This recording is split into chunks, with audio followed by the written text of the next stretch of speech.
President J.D. Vance expected a routine interview, until Jasmine Crockett revealed a leaked memo live on air and exposed a hard truth the administration hoped would stay hidden. Jasmine hadn't even planned to appear on TV that Sunday. She was supposed to spend the morning reviewing district casework, responding to emails, maybe even cooking something decent for once. But politics rarely offers a quiet weekend, especially when your name starts circulating in the right circles. The call came at 7 a.m. It was Feliz from her communications team, voice tight but energetic.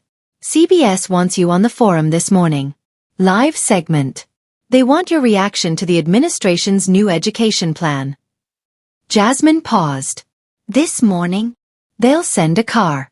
The segment starts at 11. You'll be on with Weaver. Moderating that. That name made her sit up. Carson Weaver. A major host. Calm, precise, a bit self-assured. The type of interviewer who never reacts when someone dodges a question. He lets them keep talking, then quietly ends them with a fact they hoped no one had seen. She'd watched him do it to senators, CEOs, even a former defense secretary who wound up apologizing on air. Jasmine hesitated. Why me? You've been pushing back against the voucher bill all week, Feliz replied. Your floor speech on Tuesday has been clipped all over Twitter, TikTok, even Reddit. Weaver probably thinks you'll bring energy. Jasmine exhaled. She wasn't new to interviews, but the forum carried more weight. And education wasn't just another policy area to her. It was personal. Her mother had taught in Oak Cliff for more than 25 years. Jasmine grew up seeing teachers stretch their own paychecks, buy supplies, walk kids home, and fill gaps no budget covered. It was a battlefield most lawmakers only knew from policy summaries. All right, Jasmine said. Tell them I'll do it. The drive to the Dallas studio was quiet. She sat in the back seat reviewing Title I numbers, voucher statistics, and budget notes. No big team feeding her lines, just her memory, her documents, and years of keeping receipts. By the time she stepped into the building, makeup and soundcheck were already moving quickly. The studio was cold, the lights sharp. Carson Weaver greeted her with his familiar polished smile. Congresswoman Crockett, he said, shaking her hand. Thanks for making the time. Thanks for the invite, she replied, matching his gaze. Though I suspect I wasn't your first call. He smirked. Let's just say the segment needed more voltage. You're known for delivering that. She took her seat opposite him. 2 cameras, an overhead light, and a countdown already in progress. Weaver's assistant leaned in. Just a heads up. President Vance may join live via satellite. Timing isn't confirmed. We'll start with your segment and bring him in once connected. Jasmine raised her eyebrows but stayed steady. Interesting. Weaver checked his tablet. Should be lively. That changed everything. She had prepared to debate policy, not the architect of it. But Jasmine had learned long ago that being underestimated was useful. Let them think you're unprepared. That's when they reveal more than they intend. As the intro music played and the red light blinked on, Jasmine centered herself. This wasn't about scoring points. It was about making facts unavoidable, especially the uncomfortable ones. What she didn't know was that within the hour, she'd be pressing the President of the United States directly on live television, with the whole country watching. The stage lights were harsh, but Jasmine barely registered them as the intro faded and Weaver leaned toward the camera with his usual composed tone. She was already scanning the prompter's pace, the segment outline, and most importantly, the time window before Vance appeared. Welcome back to the forum, Carson said smoothly. Joining us now is Congresswoman Jasmine Crockett of Texas, a rising voice on Capitol Hill. She has been outspoken on the administration's education reform package. Congresswoman, thank you for being here. Thanks for having me, Carson. He jumped right in. Let's talk Title I. The administration says the funding model is outdated.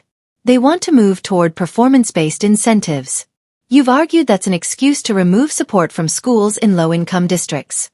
What evidence supports your view? Jasmine didn't pause. It's not about outdated formulas. It's about shifting priorities. The proposal removes $4.3 billion from schools serving students with the highest needs, without replacing it. Those dollars are moved into a voucher program that benefits private and religious schools. And in many districts, the nearest private school is 30 miles away. What good is a voucher to a parent who relies on public transit?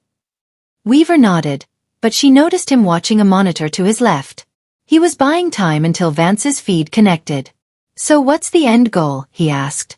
The administration says school choice is about freedom. Freedom for whom? Jasmine replied. If you live in El Paso, East St. Louis, or Stockton and your school loses funding, and your alternative is a school you can't reach or afford, that's not freedom. It's abandonment, presented as opportunity. Weaver's earwig buzzed. He cut in with practiced timing. Hold that thought. Breaking news now. We're joined live from Wilmington, Delaware by President J.D. Vance. Mr. President, thank you for joining us. The screen to Jasmine's left lit up. Vance appeared in a sleek office with bookshelves and a U.S. flag behind him, the lighting warm and inviting. Good to be here, Carson, he said. Always good to hear from Congresswoman Crockett. His smile was a bit too controlled. Jasmine kept her expression neutral. Weaver continued, Mr. President, you've heard the Congresswoman's concerns. She says your plan pulls funding from poor schools and pushes families toward options they can't access. How do you respond? Vance leaned forward. We respect the Congresswoman's passion, but the data shows something different. For decades we've invested billions in schools that still underperform. At some point, we have to stop blaming systems and examine culture.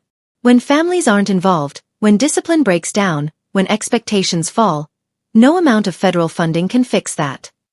The room cooled. Weaver stayed still. Jasmine turned toward the screen. With respect, Mr. President, she said calmly, when you say culture, who are you referring to? Because the schools being cut aren't failing because of culture. They're underfunded, overcrowded, and facing years of neglect. These communities have asked for help for decades. You're framing them as the problem. Vance smirked. Congresswoman, I'm not accusing anyone. I'm saying responsibility begins at home. No, she replied. It begins with leadership. And when leadership refuses to fund the very schools it criticizes, that isn't reform, it's sabotage. Weaver raised his eyebrows. The tone in the room had shifted. Before he could redirect, Jasmine leaned forward. Since we're discussing responsibility, I have a document that hasn't been released publicly. It's from your Department of Education, dated 3 weeks ago. Vance's eyes narrowed. It outlines plans to cut Title I funding in 112 urban districts over the next 2 years, she continued. It recommends using the savings to encourage private partnership growth in school deserts. That's the exact phrase. Vance opened his mouth, but Jasmine held up the memo. Page 4, paragraph 2. Your administration intends to withdraw funds from struggling schools and label it innovation. That isn't simply bad policy. It's misleading. And for anyone who doubts this, I'll release the memo within the hour. Before Vance could respond, she added, so let's not call this a conversation about culture. It's about control, about determining who gets a quality education and who doesn't. Instead of denying the memo, Vance made an error that turned a policy disagreement into a national issue. He leaned back, adjusted his cuff, and attempted a disarming smile. But his tone shifted. It's interesting, he said, that we're being lectured about responsibility by someone who's never had to balance a state budget. We're trying to repair a broken system, and all I'm hearing are emotional arguments. Weaver remained silent, letting the tension settle. Jasmine's expression didn't change. To be clear, she said, this isn't emotional. It's factual. You're removing resources from students who already begin at a disadvantage, then criticizing them for falling behind. Vance interjected. You can cite numbers all day, but we've spent decades funding failing schools. Results haven't changed. What's different now? Jasmine answered immediately. What's different? In the Dallas Independent School District, where I grew up, the average school in a majority black neighborhood receives $1,300 less per student each year than a school in a majority white zip code 14 miles away. Tell me how that reflects a cultural failure. Vance stayed quiet, eyebrow raised. She leaned in slightly. Your policies don't repair broken systems. They abandon them, and then fault the children who can't rise above the gaps. Weaver stepped in. Mr. President, critics say the voucher system mainly helps families who already have resources. What's the plan for those who don't? Vance adjusted his suit jacket. We've created scholarship pools for families under the poverty line. We're partnering with private organizations to build infrastructure. Jasmine cut in. But those only exist in select areas. Meanwhile, public schools are cutting after-school programs, reducing library hours, and laying off staff. If a parent works 2 jobs in Leach, Texas, and the closest charter school is across town with no transportation, what does that voucher do for them? She answered her own question. Nothing. It offers the illusion of choice. The president tried to respond, but Jasmine continued. And let's not call this a solution when it's actually a funnel. A movement of public money into private institutions. A funnel that leaves both rural and urban communities depleted. This isn't reform. It's a redistribution of opportunity. For a moment, Vance looked off screen, clearly checking with someone. He returned with forced calm. The congresswoman is clearly passionate, but this rhetoric is divisive. If we want to improve education, we have to move past blame. Jasmine paused before replying. Her voice remained steady but more deliberate. I'm not assigning blame. I'm holding leaders accountable. When you remove counselors from schools, close local libraries, and tell families to search for options they can't reach, you're not improving education. You're erasing futures. Weaver looked between them, then back to the camera. Let's take a quick break, he said. When we returned, we'd cover more on the leaked memo and what it could mean for schools across the country. The broadcast faded to commercial, but Jasmine and Vance were still visible on the studio feed. Though muted, she watched him lean in and say something off mic to his aide, his expression tense. She stayed composed, barely shifting, eyes straight ahead. She recognized that look. She'd seen it from prosecutors scrambling to save a weak case, from lawmakers pretending to care during hearings, from men who never expected real pushback from someone like her. And she understood something else. The public wasn't just watching the debate, they were watching him. Watching how the president handled the truth. He couldn't deflect it this time. And the most damaging part of the memo still hadn't aired, because Jasmine had one more page. And it said the quiet part plainly. The break ended, and the network cut back with a wide studio shot. The tension hadn't faded. It had deepened. The air felt heavier, as if everyone, in the studio and at home, sensed that something was fundamentally wrong. Not just politically or morally, but something that couldn't be dismissed with smiles or rehearsed lines. Carson Weaver faced the camera. We're here with President J.D. Vance and Congresswoman Jasmine Crockett discussing the future of education in America. Before the break, Congresswoman Crockett cited an internal memo from the Department of Education outlining major changes to Title I funding. Congresswoman, you said you had more to share. Jasmine glanced at the stapled packet on her lap, fingers brushing the second page. Yes, and I want to read this section aloud so no one can claim it was misunderstood. She held up the paper. No theatrics, just calm certainty. This memo, dated June 12, includes a subsection titled, Targeted Resource Realignment. And here's the line that stood out. Quote, underperforming urban school districts may require short-term destabilization in order to create long-term opportunity through competitive models. She let the words settle. Weaver blinked. Short-term destabilization. Vance shifted in his chair, his image flickering slightly. That's taken out of context. It was part of internal theoretical modeling. Jasmine didn't waver. No, Mr. President. That language is deliberate. It stops being theoretical when your administration builds budgets around it. Destabilization isn't a neutral term. It's a warning, and a targeted one. Vance raised his hand slightly. That line refers to the disruption that innovation sometimes requires. When systems fail, you overhaul them. She cut in. Some call it innovation. He tried to recover. We're moving toward measurable outcomes. If a school fails for a decade, how long do we keep rewarding failure? Jasmine leaned forward, eyes locked. You don't reward failure. You invest in fixing it. You provide resources, teachers, counselors, updated materials, safe and clean buildings. You don't cut their budgets and label it strategy. Weaver stepped in gently. Congresswoman, to clarify, you believe the memo shows intent to harm these districts as part of a calculated plan?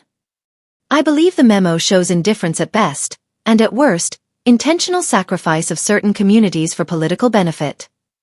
Jasmine lifted the final page and tapped the margin. There's a handwritten note here, likely from a department head. It says, "Push hard on school deserts. Middle-class families will follow if the charter map is clean." That isn't policy language. That's real estate speculation disguised as reform. The silence that followed wasn't a normal broadcast pause. It carried weight. Carson froze for a moment, his practiced calm slipping. Vance didn't answer immediately. He squinted off-screen, maybe at a cue. When he finally spoke, his tone was clipped. "I don't know where you got that draft, but leaking internal documents." "It wasn't leaked," Jasmine said sharply. "It was handed to me by someone in your own administration who couldn't stomach what was happening." That landed hard. This wasn't just about policy anymore. It was about ethics, about betrayal, about a sitting president confronted on live television by truth, not political rivalry. Weaver looked between Jasmine and Vance's monitor. "Mr. President, do you deny that these cuts are planned?" Vance dodged. "There are ongoing evaluations. Nothing is finalized." "So you don't deny it," Jasmine said. Silence. That silence would later be replayed endlessly for days. Slowed down. Captioned. Analyzed. But in that instant it said everything. And the moment wasn't over, because the country still hadn't seen Jasmine's district. They hadn't seen the people behind the numbers. She was about to bring them in. Weaver tried to regain control. "We're going to continue this conversation," he said, his voice quieter, less polished. "But let's ground it in what this really means. Congresswoman, you represent a district directly affected by these potential changes. Can you give viewers a sense of what's at stake?" Jasmine didn't need time to think. Her voice slowed, not from emotion, but precision. "There's a school in Pleasant Grove called William W. White Elementary. 92% of students qualify for free or reduced lunch. Last semester, they had to cancel their after-school tutoring program because funding ran out. For many students, that program was the difference between passing and failing." She paused. "When I visited last month, I passed the library and saw 3 kids doing math homework on the hallway floor. The librarian had been reassigned due to budget cuts. That hallway became their library." She looked straight into the camera. "So when you say destabilization, Mr. President, you're talking about those children. 5th graders who rely on school Wi-Fi because their families have none at home. Kids who eat their only full meal of the day at school. And now they're being told to compete for a better school. They can't even reach." Vance cleared his throat. "I understand those struggles, but continuing to put money into failing institutions won't." "That's not what we're doing," Jasmine said. "We're rationing survival." Carson looked unsettled, as if the discussion had gone beyond what his format could contain. He tapped his pen once, then turned back to Vance. "Mr. President, returning to the memo, should the public expect a formal rollout of this proposal, or is it still under internal review?" Vance hesitated. When he responded, his confidence returned, but it sounded forced. "We're exploring multiple options, and I'll remind viewers that education is primarily a state issue. The federal government provides support, but it can't fix everything." Jasmine gave a quiet, incredulous laugh. "Support? You're not offering support. You're removing basic lifelines and then blaming the people struggling for not moving faster." For the first time, she set the memo down. "You want to know why this memo matters," she said. "Because it shows the way power speaks when it assumes no one is listening. This wasn't a speech. It wasn't meant for the public. It was internal, and that's exactly why it's so revealing." She turned toward Carson. "And let's be clear, this isn't limited to my district. I've been getting calls from colleagues in Michigan, Pennsylvania, Arizona. Places where schools are barely staying open, where students are told the only way to get a proper education is to leave their community behind." Weaver opened his mouth, but Jasmine continued. "And I'm not here only to expose something. I'm here to ask, who are we building an education system for? Because if the answer isn't every child, then what exactly are we doing?" For a moment, no one responded. Even Vance seemed to feel the weight of it, the kind of truth that becomes difficult to dismiss. Then Jasmine delivered the point no one anticipated. "I've already sent this memo to the House Oversight Committee," she said. "And I've requested a hearing.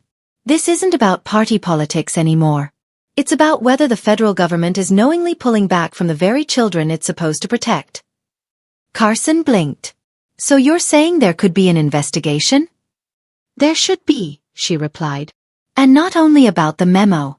About the contracts, the grants, the consultants, about who benefits when public schools fall apart, because someone always does." Vance opened his mouth, but Jasmine didn't give him the space. "You've made it clear, Mr. President. You want to reshape education.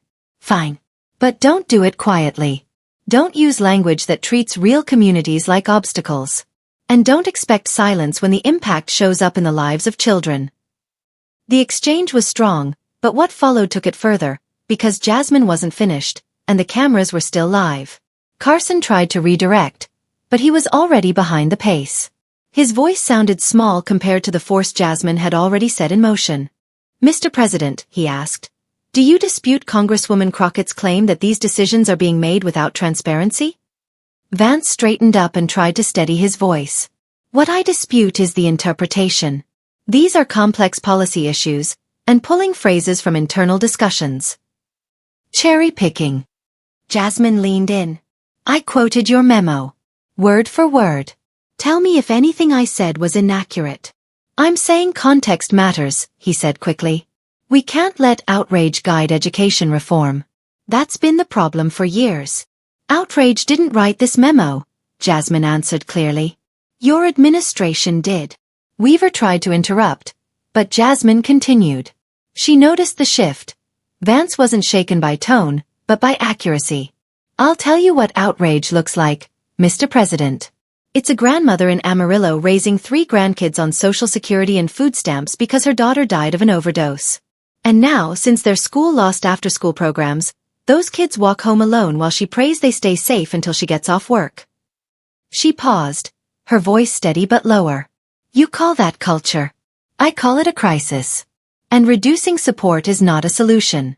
It's a sentence." JD attempted to shift the topic. "We're investing in choice and giving parents control." Jasmine didn't let it pass. "No, you're giving some parents opportunities while leaving others with none.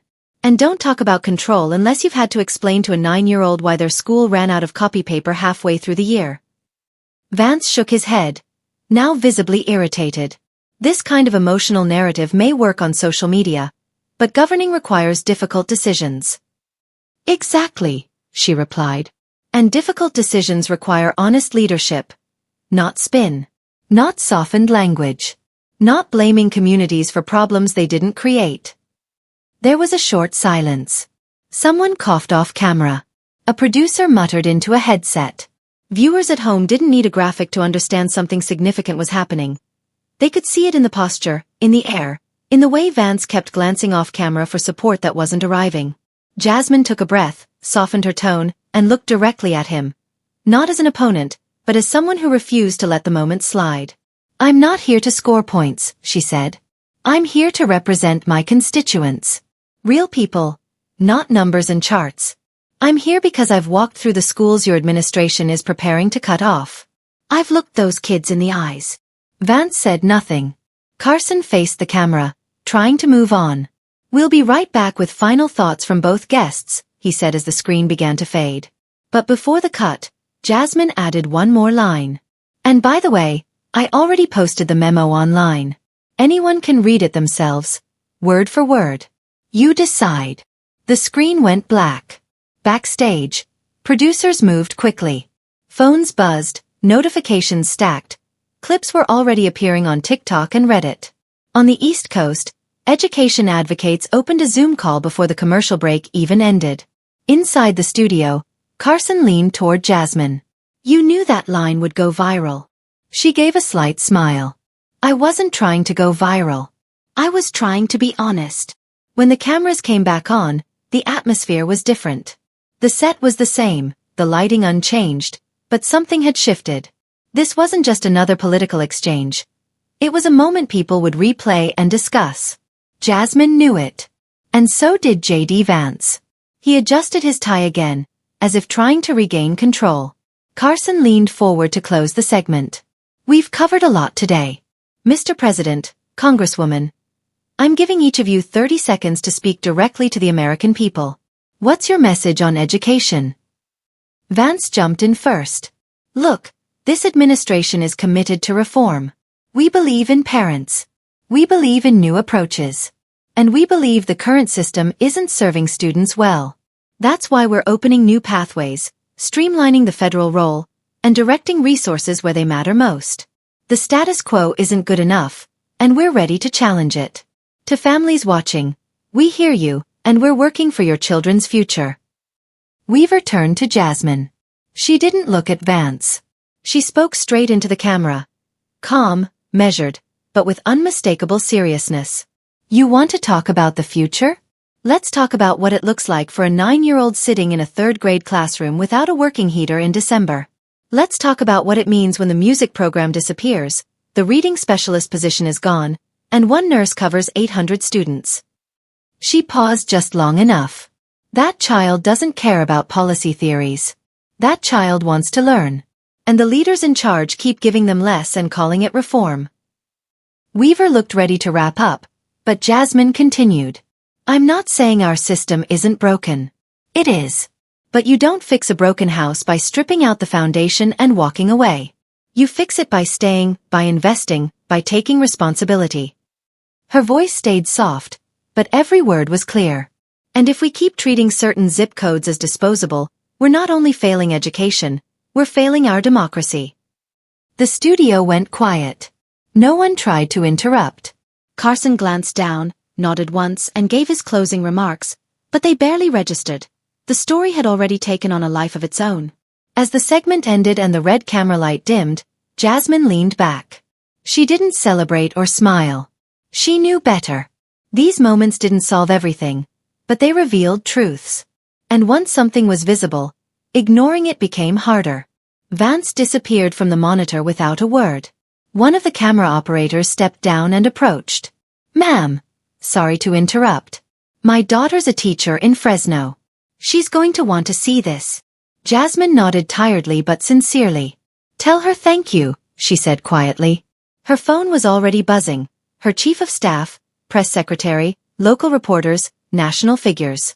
Journalists flooded her inbox with requests for follow-ups, podcasts, and speaking engagements. But she didn't open any. Not yet.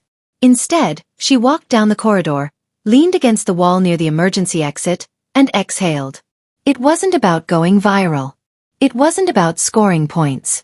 It was about using the microphone while she had it, and making it impossible to look away. No memo, no awkward presidential silence.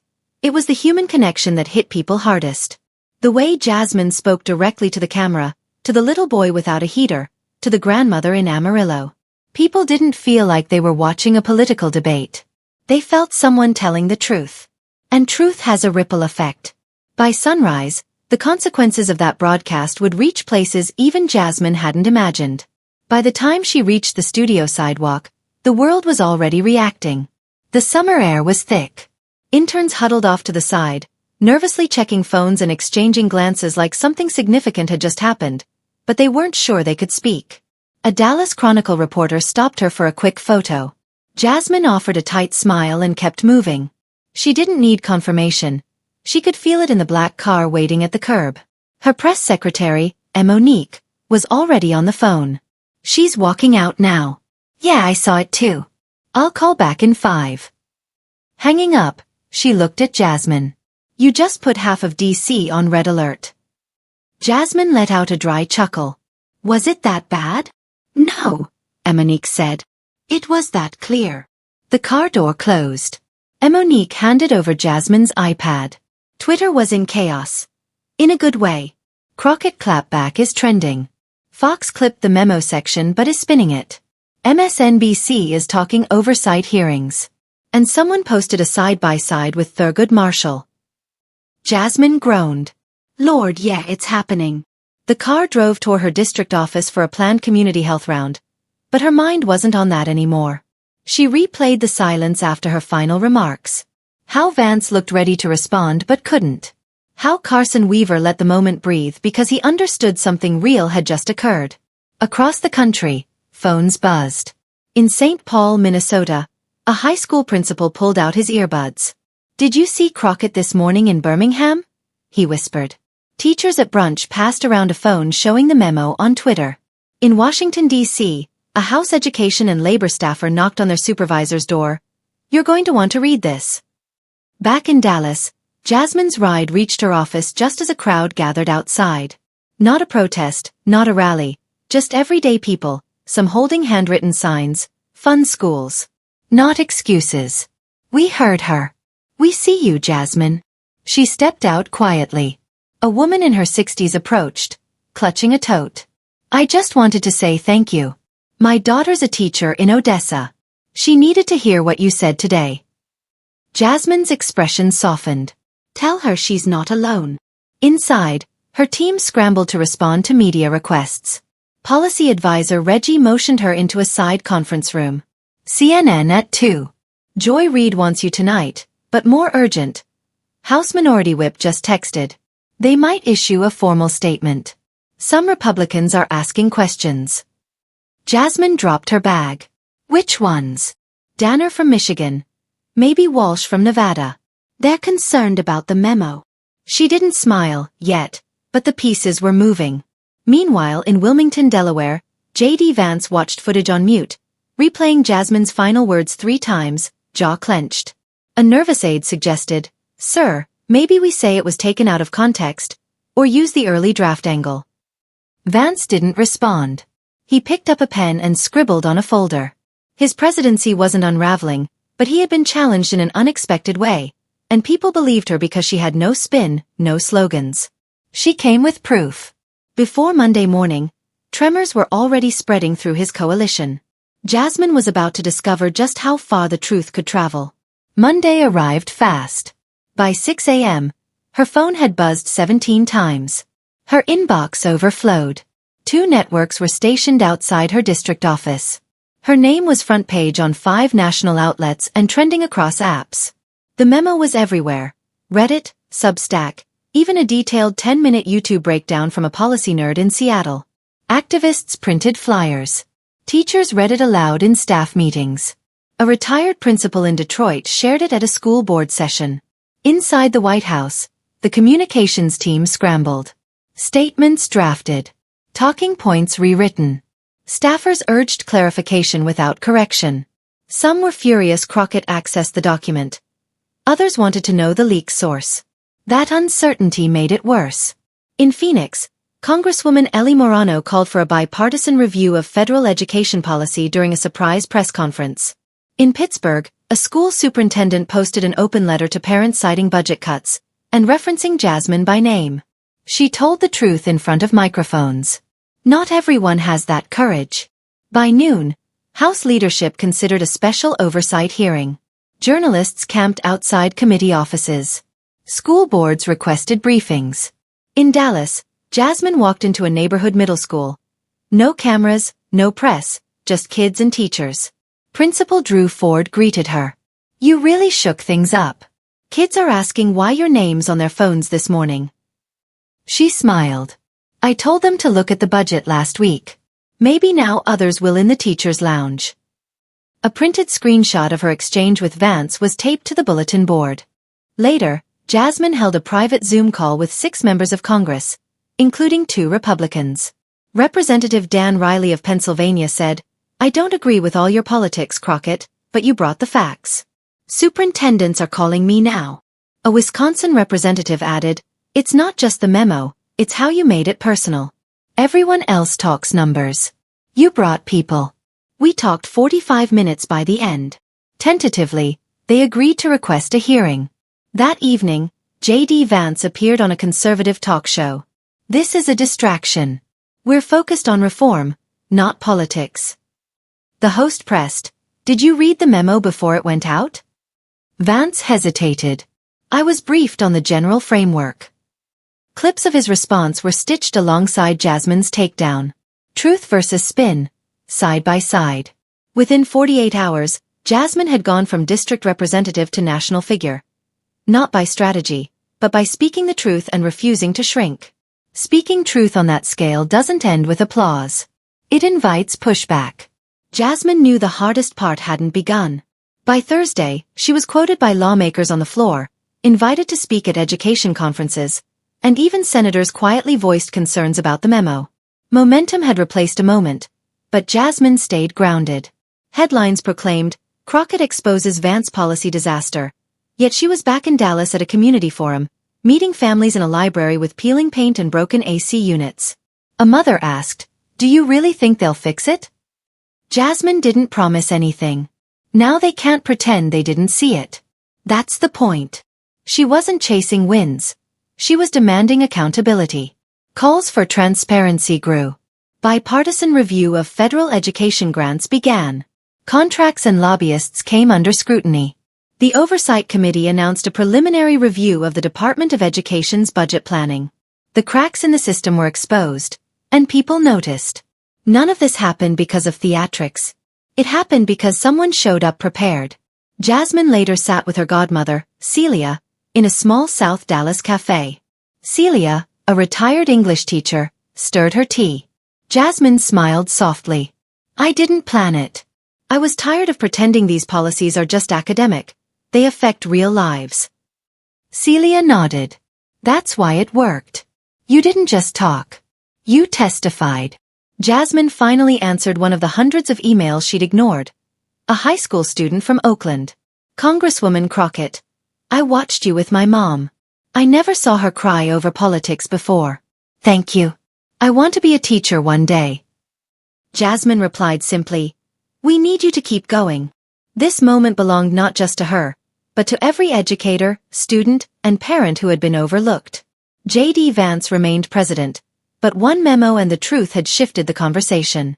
Quiet policy changes and vague reforms were over.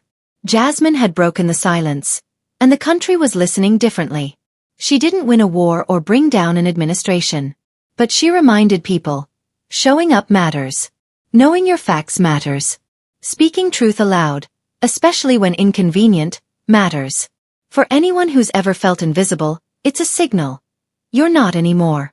Speak up. Be prepared. Refuse to play small. You can change the conversation. If this story moved you, share it, discuss it, and subscribe for more stories that matter.